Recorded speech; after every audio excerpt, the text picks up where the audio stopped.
अब बढ़ते हैं नेक्स्ट रिएक्शन की तरफ, जो कि है एल्काइलेशन, एल्काइलेशन ऑफ एमीन्स। तो सेकंड रिएक्शन का नाम है एल्काइलेशन ऑफ एमीन्स।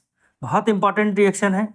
क्यों? क्योंकि ये कई बार एग्जाम में पूछी जा चुकी है, alkylation of amines. So alkylation of amines का मतलब होता है कि अगर हम एमीन्स कंपाउंड में एल्काइल ग्रुप को इंट्रोड्यूस कर दें तो उसे एल्काइलेशन बोलते हैं। जैसे कि आपने फ्रीडल क्राफ्ट रिएक्शन आपने पढ़ी होगी, जिसमें दो टाइप की रिएक्शंस होती हैं। तो जनरली उसमें एक आपका एल्काइलेशन होता है और एक आपका एसाइलेशन होता है। सो बेसिकली एल्काइलेशन और एसाइलेशन में हमें यही समझना है कि एल्काइलेशन को इसमें इंट्रोड्यूस कराना है। तो एल्काइलेशन में सबसे सिंपल एग्जांपल ले सकते हैं कि RNH2 में जैसे मैंने CH3NH2 ले लिया और इसकी रिएक्शन मैंने करा दी है CH3CH2Cl और Br, आप दो कुछ भी ले सकते हैं। तो आप यहाँ पे देखेंगे कि एथाइल क्लोराइड है और ये मिथाइल एमीन है।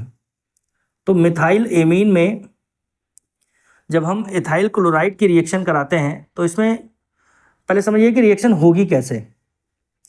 रिएक्शन में देखेंगे कि जो हमारा CH3Cl है, इसमें Cl पर माइनस चार्ज जनरली आएगा और इसके ऊपर आएगा प्लस चार्ज। देखिए ऑर्गेनिक केमिस्ट्री में बेसिकली 70-80% की रिएक्शन तो केवल चार्ज के बेस पे हो जाती हैं। आप केवल चार्ज के सेपरेशन को समझ लीजिए।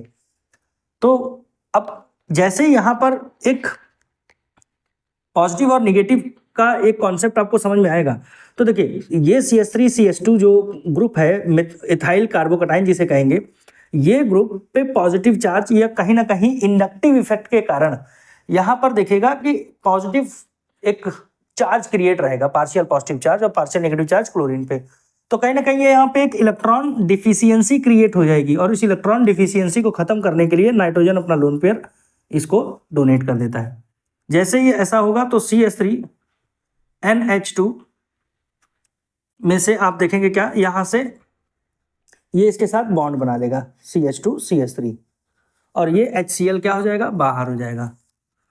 अब जैसे ही ऐसा होगा तो इसका नाम क्या बनेगा, इसका नाम हो जाएगा N-मिथाइल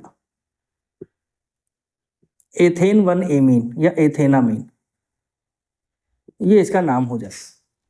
साथ ही साथ और एग्जांपल देख सकते, ये आपका एल्काइलेशन कहलाता है।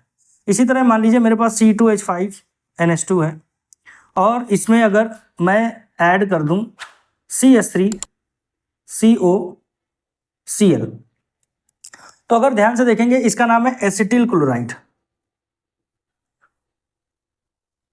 एसिटिल क्लोराइड की जब रिएक्शन इसके साथ कराते हैं तो अगेन यहाँ पर भी CH3CO और इस C पर पॉजिटिव चार्ज आ जाता है और Cl पे माइनस, तो ये Cl अलग हो जाएगा और यहाँ पे एक पॉजिटिव चार्ज क्रिएट हो जाएगा। तो ये लोन पेयर जाके इसको अपना लोन पेयर ये डोनेट करता है, ठीक। तो क्यों? क्योंकि इसके ऊपर पॉजिटिव आएगा और इसके ऊपर क्या आएगा, नेगेटिव। जब बॉन्ड टूट जाएगा रिएक्शन करने के बाद तो पॉजिटिव वाला इसके पास जैसे आएगा तो यहाँ से अपना एक ये H+ रिलीज कर देता है, तो यहाँ बन जाएगा C2H5NH, देन यहाँ आ जाएगा COCH3। अब इस कंपाउंड को मैं देखिए ऐसे भी लिख सकता हूं। जब मैं इसको ऐसे लिखता हूँ CH3CONH एंड C2H5, तो इसका नाम देखिए क्या बनेगा। अगर आप ध्यान से देखिए तो ये कंपाउंड है CH3CONH2 जो कि एसिटामाइड कहलाता है। तो इस एसिटामाइड में अगर आप देखेंगे कि एथाइल ग्रुप लग गया तो इसका नाम हो जाएगा N-एथाइल एसिटामाइड, ये इसका नाम हो गया, या एथेनामाइड। IUPAC के हिसाब से इसका नाम है एथेनामाइड और नॉर्मली इसका जो कॉमन नेम है वो एसिटामाइड। तो इसका नाम हो जाएगा N-एथाइल, क्योंकि नाइट्रोजन से एथाइल ग्रुप जुड़ा हुआ है, so that is why N ethyl acetamide. So ये था एल्काइलेशन और ये है एसाइलेशन। दोनों रिएक्शन आप लिख लीजिए।